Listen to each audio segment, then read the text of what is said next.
स्वागत है आपका आज के एपिसोड में। सबसे पहले देखते हैं पिछले अभ्यास प्रश्न को। निम्नलिखित में कौन सा लास्ट वैक्स तकनीक का सबसे अच्छा वर्णन करता है जिसका उपयोग हड़प्पा के लोग जटिल मूर्तियां बनाने के लिए करते थे? विकल्प ए टेराकोटा मोल्डिंग, विकल्प बी पत्थर की नक्काशी, विकल्प सी कांस्य ढलाई या विकल्प डी क्ले फायरिंग। तो इसका सही जवाब है विकल्प सी अर्थात कांस्य ढलाई। कास्टिंग की तकनीक जिसे लॉस्ट वैक्स या साइरे पर्ड्यू कहा जाता है, सिंधु घाटी सभ्यता में बहुत पहले खोजी गई थी। अब तक मिली सबसे पुरानी कांस्य मूर्ति त्रिभंगा मुद्रा में डांसिंग गर्ल है जो मोहनजोदड़ो से प्राप्त हुई थी और 2500 ईसा पूर्व की है, अतः विकल्प सी सही है। तो आइए शुरुआत करते हैं पहले प्रश्न के साथ। निम्नलिखित कथनों पर विचार कीजिए। पहला, यह 14वीं शताब्दी में विजयनगर साम्राज्य की राजधानी थी। दूसरा, इस स्थल पर स्थित मंदिरों की एक अनूठी विशेषता यह है कि यहाँ चौड़ी रथ सड़कें हैं जिनके दोनों ओर स्तंभ युक्त मंडपों की पंक्ति बनी हुई है। तीसरा, इसे वर्ष 1986 में यूनेस्को द्वारा विश्व धरोहर स्थल घोषित किया गया था। निम्नलिखित में कौन सा स्थान उपर्युक्त विवरण से सर्वाधिक सुमेलित होता है? विकल्प ए हम्पी, विकल्प बी बादामी, विकल्प सी आगरा या विकल्प डी पट्टकल। तो इसका सही जवाब है विकल्प ए हम्पी। हम्पी 14वीं शताब्दी में विजयनगर साम्राज्य की राजधानी थी। हम्पी का प्राचीन शहर तुंगभद्रा नदी के पास एक समृद्ध और भव्य शहर था। इसमें कई मंदिर, कृषि क्षेत्र और व्यापारिक बाजार थे। हम्पी के मंदिरों की एक अनूठी विशेषता यह है कि यहाँ की चौड़ी रथ सड़कें स्तंभ युक्त मंडपों की पंक्ति से घिरी हुई हैं। इसके प्रसिद्ध स्थलों में कृष्ण मंदिर परिसर, नरसिंह, गणेश, हेमकूट मंदिर समूह, अच्युत राय मंदिर परिसर, विट्ठल मंदिर परिसर, पट्टाभिराम मंदिर परिसर, लोटस महल परिसर आदि शामिल हैं। हम्पी को वर्ष 1986 में यूनेस्को द्वारा विश्व धरोहर स्थल घोषित किया गया था, अतः विकल्प ए सही है। फेंटेनाइल, जिसे प्रायः समाचारों में देखा जाता है, का सबसे अच्छा वर्णन इस प्रकार किया जा सकता है। विकल्प ए एक नई जोम्बी दवा जो संयुक्त राज्य अमेरिका की आबादी को प्रभावित कर रही है। विकल्प बी एक प्रकार की उच्च प्रदर्शन वाली स्पोर्ट्स कार। विकल्प सी वित्तीय बाजारों के पूर्वानुमान के लिए एक गणितीय मॉडल। विकल्प डी उष्णकटिबंधीय मछलियों की एक दुर्लभ प्रजाति। तो इसका सही जवाब है विकल्प ए एक नई जोम्बी दवा जो संयुक्त राज्य अमेरिका की आबादी को प्रभावित कर रही है।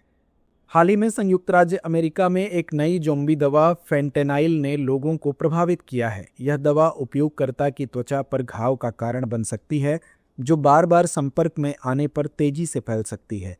इसकी शुरुआत अल्सर से होती है, फिर यह मृत त्वचा में बदल जाती है जिसे एस्कर कहते हैं, और यदि इसका उपचार न किया जाए तो अंग विच्छेदन भी हो सकता है, अतः विकल्प ए सही है। खिलाफत आंदोलन के संबंध में निम्नलिखित कथनों पर विचार कीजिए। पहला, तुर्की के खलीफा के बचाव में अभियान का नेतृत्व शौकत अली, मोहम्मद अली और मौलाना अबुल कलाम आज़ाद ने किया था। दूसरा, वर्ष 1920 में महात्मा गांधी के मार्गदर्शन में भारतीय राष्ट्रीय कांग्रेस ने मुसलमानों के हितों का समर्थन किया तथा अहिंसक असहयोग अभियान चलाया।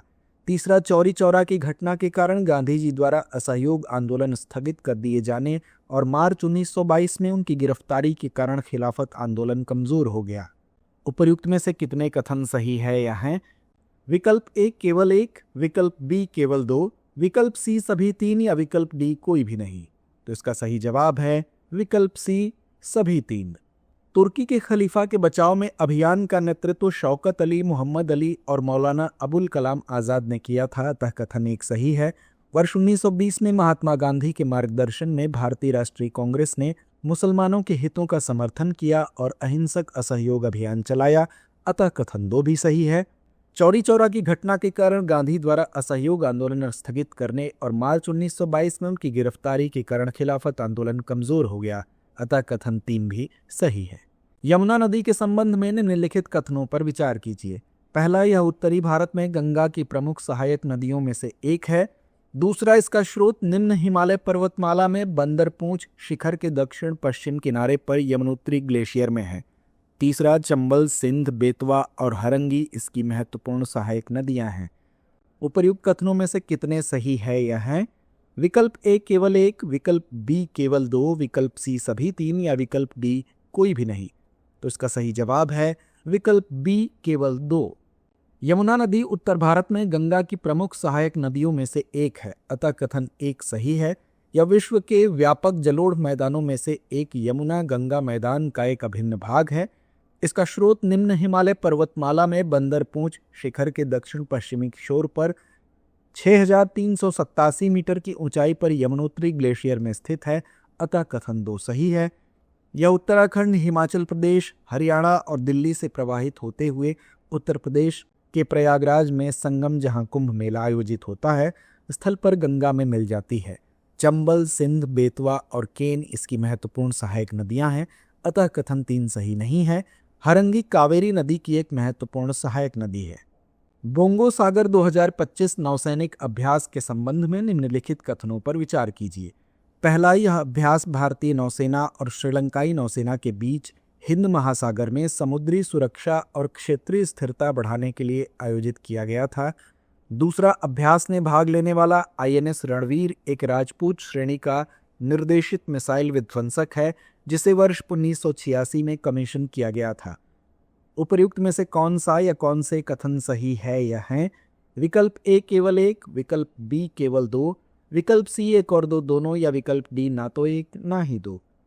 तो इसका सही जवाब है विकल्प B केवल 2। भारत की सागर यानी समुद्र में सभी की सुरक्षा और विकास पहल के तहत परिचालन समन्वय, समुद्री सुरक्षा और क्षेत्रीय स्थिरता को सुदृढ़ करते हुए भारतीय नौसेना के INS रणवीर और बांग्लादेश नौसेना की BNS अबू उबैदा ने बंगाल की खाड़ी में बोंगो सागर 2025 नौसैनिक अभ्यास आयोजित किया, अतः कथन 1 सही नहीं है। INS रणवीर राजपूत श्रेणी के 5 विनाशक जहाजों में से चौथा जहाज है, जिसे वर्ष 1986 में नौसेना में शामिल किया गया था, अतः कथन 2 सही है। भारत बांग्लादेश अभ्यास, सेना अभ्यास संप्रीति और नौसेना अभ्यास बोंगो सागर और समन्वित गश्ती कॉरपैट। ओमान की खाड़ी से संबंधित निम्नलिखित कथनों पर विचार कीजिए। पहला, यह अरब सागर का पश्चिमी विस्तार है। दूसरा, यह होर्मुज जलडमरू मध्य और जिब्राल्टर जलडमरू मध्य को जोड़ता है।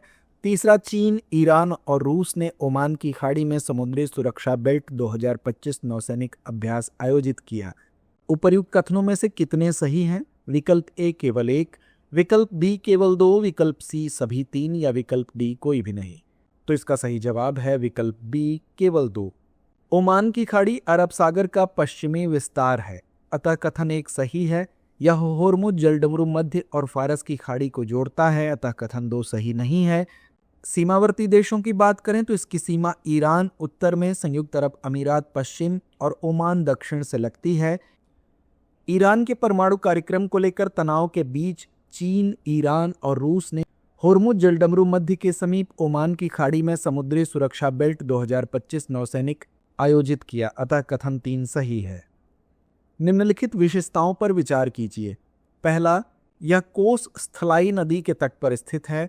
दूसरा, इसमें पल्लव राजा अपराजिता और चोल राजा आदित्य प्रथम के शिलालेख और अभिलेख मौजूद हैं। तीसरा, इसमें द्रविड़ शैली की वास्तुकला देखने को मिलती है, जो तंजावुर के बृहदेश्वर मंदिर के समान है। निम्नलिखित में से कौन सा मंदिर उपर्युक्त विशेषताओं द्वारा सबसे अच्छा वर्णित है? विकल्प A जलनाथेश्वर मंदिर, विकल्प B ऐरावतेश्वर मंदिर, विकल्प C कैलाश नाथर मंदिर कांचीपुरम, या विकल्प D वैथीस्वरन कोइल। तो इसका सही जवाब है विकल्प A जलनाथेश्वर मंदिर।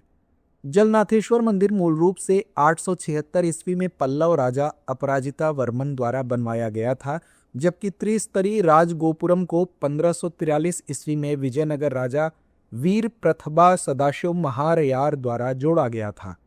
यह कोस स्थलाई नदी के तट पर स्थित है। इसमें पल्लव राजा अपराजिता और चोल राजा आदित्य प्रथम के शिलालेख और अभिलेख हैं, जिनमें भूमि स्वर्ण और बकरियों के अनुदान का विवरण है। यह मंदिर द्रविड़ शैली की वास्तुकला को दर्शाता है, जो तंजावुर के बृहदेश्वर मंदिर और मदुरै के मीनाक्षी मंदिर के समान है। यह मंदिर 275 पाडल पेट्रा स्थलों में से एक है, जिसे तमिल शैव नयनार संबंदर के तेवरम भजनों में महिमा मंडित किया गया है, अतः विकल्प A सही है। मुदमल मेगालिथिक मेनहिर के संबंध में निम्नलिखित कथनों पर विचार कीजिए। पहला, यह भारत के सबसे विशाल और संरक्षित मेगालिथिक खगोलीय वेधशाला स्थलों में से एक है। दूसरा, यहाँ लगभग 1500 पत्थर विभिन्न संरचनाओं में संरेखित हैं, जिनमें वृत्त, सीधी रेखाएं और अन्य ज्यामितीय आकार शामिल हैं। उपर्युक्त में कौन सा या कौन से कथन सही है या हैं? विकल्प ए केवल एक, विकल्प बी केवल दो, विकल्प सी एक और दो दोनों, या विकल्प डी ना तो एक ना ही दो। तो इसका सही जवाब है विकल्प सी एक और दो दोनों। हाल ही में तेलंगाना के नारायणपेट जिले में स्थित मुदुमल मेगालिथिक मेनहिर को भारत की ओर से यूनेस्को की संभावित विरासत सूची में शामिल किया गया है।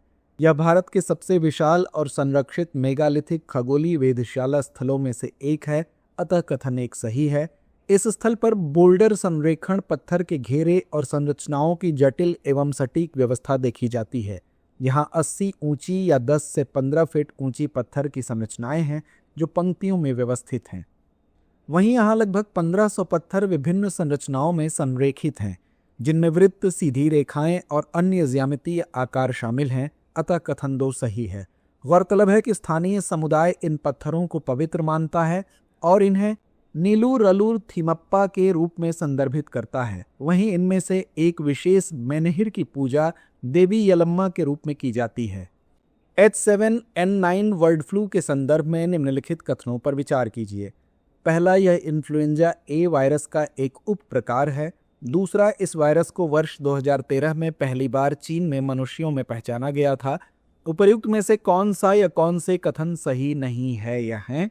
विकल्प ए केवल एक, विकल्प बी केवल दो, विकल्प सी एक और दो दोनों, या विकल्प डी ना तो एक ना ही दो। तो इसका सही जवाब है विकल्प डी, ना तो एक ना ही दो।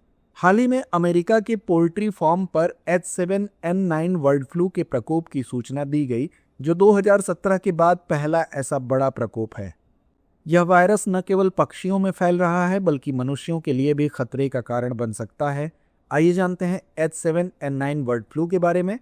यह इन्फ्लुएंजा ए वायरस का एक उप प्रकार है जो मुख्य रूप से पक्षियों को प्रभावित करता है, लेकिन कभी कभी मनुष्यों और अन्य स्तनधारियों में भी संक्रमण का कारण बन सकता है, अतः कथन एक सही है। यह वायरस 2013 में पहली बार चीन में मनुष्यों में पहचाना गया था और तब से यह एक गंभीर सार्वजनिक स्वास्थ्य चिंता का कारण बना है, अतः कथन 2 सही है। H7N9 वायरस से संक्रमित व्यक्ति में हल्के से लेकर गंभीर लक्षण हो सकते हैं, जिनमें बुखार, खांसी, गले में खराश, मांसपेशियों में दर्द और सांस लेने में कठिनाई शामिल है। गंभीर मामलों में यह निमोनिया, श्वसन विफलता और मृत्यु का कारण बन सकता है। विशेष रूप से बुजुर्ग और पहले से मौजूद स्वास्थ्य समस्याओं वाले व्यक्तियों में इसके गंभीर प्रभाव देखे गए हैं। तो आइए अंत में नोट करते हैं आज का अभ्यास प्रश्न। निम्नलिखित में से कौन सा भारतीय संविधान की 5वीं अनुसूची का सर्वोत्तम वर्णन करता है? विकल्प ए, यह अनुसूचित क्षेत्रों के प्रशासन और नियंत्रण से संबंधित है।